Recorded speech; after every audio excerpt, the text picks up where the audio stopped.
नमस्कार साथियों, yes news के सोशल मीडिया पेज पर आप सभी का स्वागत है। मैं हूं विनय मेहरा और हमारे साथ है क्षेत्र के पुरसा नगर के वरिष्ठ नागरिक और यहां से प्रिंसिपल प्राचार्य के पद से रिटायर्ड एक व्यक्ति हैं यहाँ पे।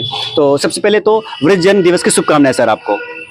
आपको भी आपका ये प्रयास है वृद्धजनों की बातों को सुनने का और समझने का, जो आप प्रयास कर रहे हैं इस दिवस के ऊपर।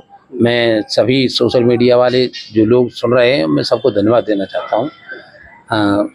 मैं अपनी बात बताऊं, मेरा नाम राम कुमार शर्मा और मैं इसी पुरसा का निवासी हूं।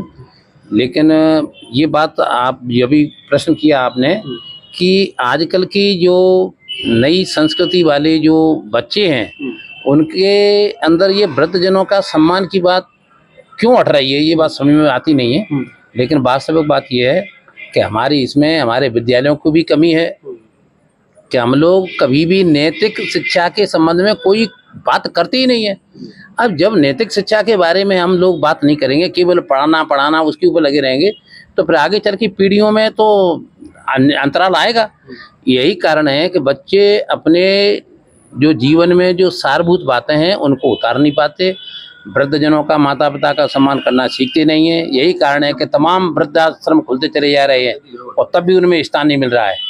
और बड़ी विडम्बना है कि ऐसे लोग वृद्धाश्रम में जाते हैं जिनके बच्चे खूब अच्छा सैलरी ले रहे हैं, अच्छा कमा रहे हैं, और खुद वृद्धजनों को भी थोड़ी बहुत पेंशन मिलती है, लेकिन फिर भी उनका जीवन दुखंत बना हुआ है। मैं ये सोशल मीडिया से भी बार बार आग्रह करूंगा कि इस प्रकार की स्थितियां जहां निर्मित हो रही हैं, वहाँ समाज में इस प्रकार की जागरूकता लाएं। उसमें चाहे माध्यम विद्यालय बने, चाहे सामाजिक कार्यकर्ता बने, चाहे सरकार का कुछ सहयोग रहे, और सरकार भी वृद्धजनों की ओर जो भी बन पड़ सकता है उसमें सहयोग करे। चाहे उन्हें किराए में छूट दे, वृद्धाश्रम में कुछ सहयोग दे, या वृद्धावस्था पेंशन दे रहे हैं कुछ राज्य, तो ये भी दे। किसी प्रकार से भी वृद्धजन अगर सुखी रहेंगे तो निश्चित रूप से ये देश, राष्ट्र भी सुखी रहेगा और पारिवारिक लोग भी सुखी रहेंगे। ठीक है, मैं थोड़ा ये जानना चाहूंगा कि अभी आप वृद्धजन की कैटेगरी पे हैं, है ना, वृद्धावस्था आपकी हो गई है, आप भी अपने बचपन अपना निभाया होगा, समय व्यतीत होगा, तो उस समय पे जो बुजुर्ग रहे होंगे घर में आपके पिता के रूप में, चाचा के रूप में या दादाजी के रूप में, तो उनसे कौन कौन सी बातें आपको सीखने को मिली हैं आपके जीवन पे? हाँ, मैंने अपने जीवन में अपने दादाजी को देखा, अपनी दादी जी को देखा, और हम लोगों को वो उन्होंने इस प्रकार की शिक्षा दी, क्योंकि हम लोग देखते आ रहे थे पहले वृद्धजनों का अच्छा सम्मान होता था। तो उस सम्मान को हमने देखने के बाद ये मन में निश्चित रूप से घर कर गया कि हमें भी वृद्धजनों का सम्मान करना चाहिए। क्योंकि आजकल की पीढ़ी को समय के और आर्थिक परीक्षणों से जूझना पड़ रहा है, इसलिए न तो बच्चों को टाइम है, ना हम वृद्धजनों को टाइम है कि बच्चों को कोई थोड़ा बहुत शिक्षा दें। तो अब जब बच्चे कुछ बड़े हो जाते हैं तो वृद्धजनों की बात सुनना भी नहीं चाहते। और पहले हम लोग क्या है कि थोड़ा टाइम मिलता था, हमारे दादाजी, हमारे पिताजी बढ़िया अच्छी बातें सिखाते थे, शाम को उनके पैर दबाते थे और बढ़िया आशीर्वाद देते थे। इतना आशीर्वाद मिलता था कि हमें निश्चित रूप से जीवन में हो सकता है वो आशीर्वाद ही काम हमारे आ रहा हो। और यही कारण है कि हमने जब उनकी सेवा की है तो हमारे बच्चे भी हमारी सेवा कर रहे हैं, हमें किसी प्रकार की परेशानी नहीं आ रही है। लेकिन हमने सोशल मीडिया के माध्यम से ऐसा देखा है कि बहुत से लोग बुरी तरह से परेशान हैं। इस वृद्धावस्था में कुछ बच्चे तो घर में रहने का आश्रय भी नहीं देना चाहते, जबकि ये सब कुछ उन्हीं का घर है। अभी मैंने आज के पेपर में पढ़ा था कि एक व्यक्ति माँ से जबरदस्ती अपनी खेती को नाम कराना चाहता था, उसने छोटी भाई की हत्या कर दी। इस प्रकार की वृत्तियां लोगों के अंदर घर कर रही हैं, ये ज़्यादा शुभ संकेत नहीं है।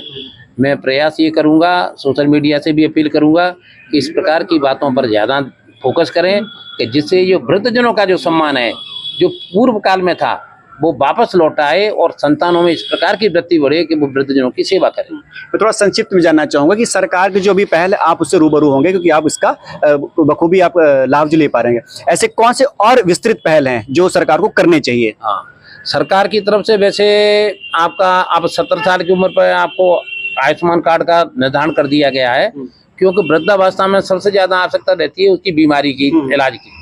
तो उसके लिए भी शासन प्रयास कर रहा है। वृद्धजनों को काफ़ी यात्रा करने में भी सुविधाएं दी जा रही हैं, और वृद्धजनों के लिए जो वृद्धाश्रम जो खुले हुए हैं उनको भी शासन की तरफ से कई राज्यों में सहायता दी जा रही है। और ये प्रयास किया चाहिए वृद्धजनों की जो समस्याएं हैं उनकी, चाहे तो वो थाने स्तर पर हो चाहे उसमें रेवेन्यू स्तर पर हो, उनको अच्छी तरह से सुना जाए और उन बातों के ऊपर ध्यान दिया जाए कि जो इन वृद्धजनों की परेशानी का कारण बन रही हैं। इसलिए मैं तो हर बार यही अपील करूंगा कि इस वृद्धजनों की ये जो सेवा होनी चाहिए, क्योंकि जहाँ वृद्धजनों की सेवा है वहाँ परमात्मा की सेवा हम तो मानते हैं, इसलिए इस बात पर हमेशा ध्यान देना चाहिए। चलिए, धन्यवाद सर ये तमाम जानकारी के लिए।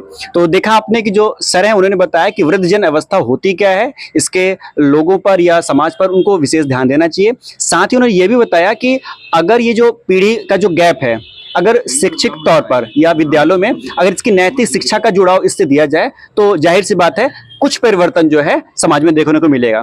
तो धन्यवाद। जो आप वीडियो देख रहे हैं सोशल मीडिया पर, अगर यूट्यूब पर भी देख रहे हैं तो चैनल को थोड़ा सब्सक्राइब कीजिएगा, अगर फेसबुक पर देख रहे हैं तो फॉलो कीजिएगा। ऐसी जो तमाम जानकारियां हैं, लोगों से बात हो गई और संबंधित व्यक्ति की जो बयान है, विचार है, ये हम आप तक जरूर साझा करेंगे। धन्यवाद।